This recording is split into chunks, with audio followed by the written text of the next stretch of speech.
ഈ ഒരു ജോലി, ഈ ഒരു ഉത്തരവാദിത്തം ഏറ്റെടുക്കാൻ താല്പര്യമുണ്ടോ? അയ്യോ ആക്ച്വലി നമുക്ക് നല്ല എന്നെക്കാട്ടും നല്ലോണം സംസാരിക്കും, ഇംഗ്ലീഷൊക്കെ നല്ലോണം ഹാൻഡിൽ ചെയ്യും. കാരണം അബുദാബിയിൽ പലയിടത്തും പഠിപ്പിക്കുന്നുണ്ട്. പക്ഷെ ഇതിലോട്ട് സോഷ്യൽ മീഡിയയിലോട്ട് വരാൻ താല്പര്യമില്ല എന്നാണ്. ഈ നമ്മളെ മലയാളികളെ ഒരുപാട് നല്ല ശീലങ്ങൾ പഠിപ്പിക്കുന്ന ഒരു ഡോക്ടറാണല്ലോ ഡാനിഷ് ഡോക്ടർ. ഡോക്ടർക്കുള്ള ഒരു ദുശ്ശീലം എന്താണ്? ഭാര്യയോട് ചോദിച്ചാൽ കൃത്യമായിട്ട് അറിയാൻ പറ്റും. വലിയ ദുശീലങ്ങളൊന്നുമില്ല, എനിക്കാണുള്ളത് പ്രശ്നം.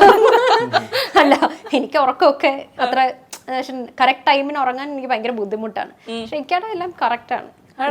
ഫുഡും ഇപ്പൊ നമ്മുടെ വീട്ടിൽ വരുന്നവരെല്ലാരും ചോദിക്കും, ഞങ്ങളുടെ വീട്ടിൽ ആര് വന്നാലും ഒരു ബൗൾ ഫുള്ള് സാലഡ് ലീവ്സ് ആണ്. അത് കട്ട് ചെയ്തില്ല, പല ടൈപ്പ് ലീവ്സ് അടുക്കി വെച്ച് അത് എല്ലാ ദിവസവും മാൻഡേറ്ററി ആണ്. അപ്പൊ എല്ലാരും ചോദിക്കും പച്ചക്കറിക്കട ആരാണ് കഴിക്കുന്നത്? പക്ഷെ എനിക്കാണ് കഴിക്കുന്നത്. ആണല്ലേ, അതുകൊണ്ടാണ് ഈ യങ് ആൻഡ് 40s ആയിട്ട് ഇങ്ങനെ ഇരിക്കുന്നതല്ലേ. ഈ സൗന്ദര്യത്തിന്റെ രഹസ്യം ഇങ്ങനെയുള്ള ഈ ലീവ്സും കൃത്യമായ ഉറക്കമൊക്കെ ആണോ ഡോക്ടറെ? അത് തന്നെയാണ്. നമ്മൾ ആക്ച്വലി വെയിറ്റ് കൂടാതിരിക്കാൻ മാക്സിമം ശ്രമിക്കും. വെയിറ്റ് കൂടുന്നുണ്ടെങ്കിൽ നമ്മളൊന്ന് റെസ്ട്രിക്ട് ചെയ്യും.